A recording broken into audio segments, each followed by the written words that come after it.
윤 전 대통령의 신병을 확보하면서 또 다른 특검에서는 또 김건희 여사의 소환에도 관심이 쏠리고 있습니다. 지병으로 입원했다가 지난달 퇴원을 한 김건희 여사인데 어제 새로운 근황이 또 전해졌습니다. 서정욱 변호사 얘기 한번 들어보시죠.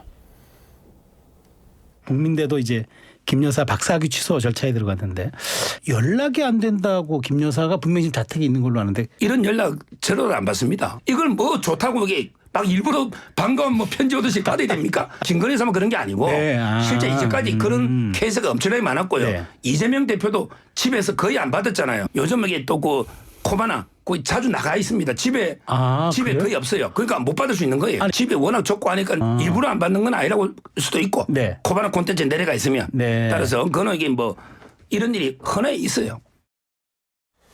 집이 워낙 좁아서 정광희 대변인이 예. 집이 워낙 좁아서 사무실에 내려가 있는 것이다라는 게 이제 서울석 변호사 주장이고 일부러 안 받는 건 아니다라고 얘기를 하는데 어쨌든 연락이 안 된다 하니까 사람들이 걱정을 했을 테고 이렇게 물어봤던 것 같은데 어제 서쪽 변호사 목소리는 어떻게 좀 보셨습니까? 근데 이것은 지금 법률적인 행위는 아닙니다. 네. 그 국민대에서 김건희 여사가 쓴 박사 학위 네. 취소 절차와 관련해서 개인정보 동의를 받기 위한 것이어서 강제성이 있는 건 아니에요. 그리고 김건희 여사가 뭐 우울증으로 현대 아산병원에 입원했었던 건 사실이고 네. 그 병의 위중과 관련해서는 사실 의사와 본인만 알 수 있는 거예요. 그렇죠. 그리고 집에만 머물 수는 없기 때문에 또 더군다나 코바나 콘텐츠라는 회사가 집과 아주 가까운 같은 건물에 있는 것이기 때문에 내려가서 여러 업무를 볼 수도 있다고 생각합니다. 이것을 뭐 법적인 문제로 이렇게 비화해서 해석할 필요는 없는 거고요. 네. 단순히 자신의 그 박사학위 취소 여부와 관련한 그런 것들을 검증하는 데 있어서 개인정보를 받기 위한 절차니까 이것에 대해서 뭐 지나치게 이거 일부러 안 받으려고 그런 거 아니냐. 뭐 서정욱 변호사가 얘기한 것처럼 그 기분 좋은 일도 아닌데 기다렸다는 듯이 받기도 좀 어려운 상황이죠.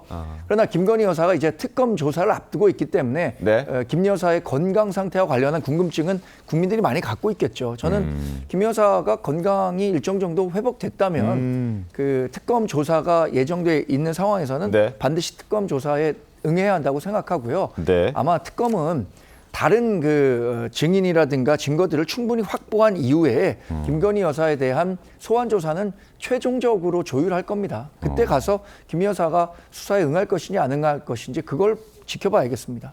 알겠습니다. 김건희 여사가 최근에 퇴원한 이후에 서정욱 변호사의 주장에 따르면 집에 거의 있지 않고 주로 코바나 콘텐츠 사무실에 나가 있다라는 이야기인데 그래서 일각에서는 그러면 건강이 좀 회복된 거 아니냐, 왔다 갔다 할 수 있을 정도 되니까 휠체어를 타고 다니지 않고 걸어 다닐 수 있을 정도 되니까 사무실을 가는 것 아니냐.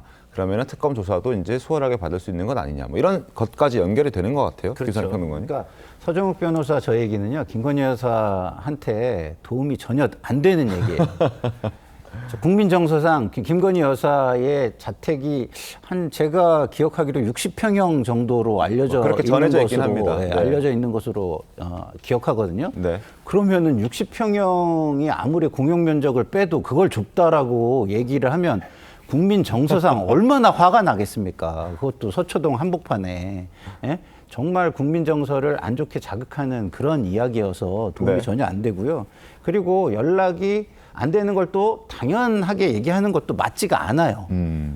검찰총장, 전 검찰총장의 부인이었고 최고 권력자 전 대통령의 부인이었고 네. 모든 그 언론과 국민의 관심이 쏠려 있는 상황에서 당연히 주변 사람들이 지금 어떤 상황이 벌어지고 있는지는 전달을 다 하고 있을 거예요. 본인에게도 중요한 사안이기 때문에. 네. 그런데 그런 것들을 선별적으로 연락을 안 받으려고 하는 것 아니냐라는 의심을 받는다면 그 모습을 국민들이 좋게 보겠습니까?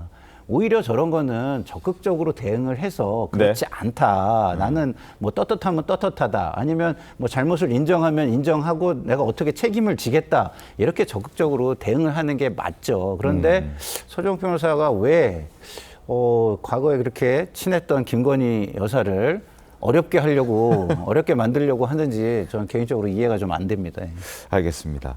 그리고 김건희 특검팀이 이른바 김건희 집사 수사 게이트를 공식화했다는 내용이 지금 전해지고 있습니다. 양재인 변호사님, 집사 게이트는 뭐 무슨 내용입니까?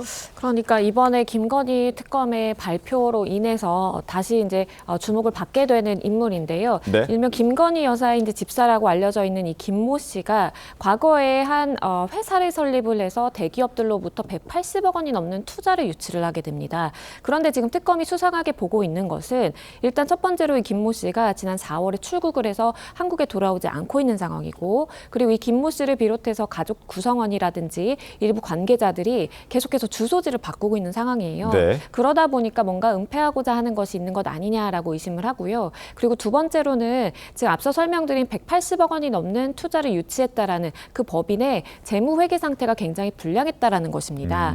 그럼에도 불구하고 대기업들이 앞다퉈서 이렇게 투자에 임한 것은 네. 사실상 그 핵심에는 김건희 여사가 있는 것이 아닌지라고 특검은 보고 있는 것이고, 그렇기 때문에 이 집사 김모 씨와 얽혀 있는 문제다라고 해서 이제 집사 게이트라고 명명하게 됐습니다. 그렇군요.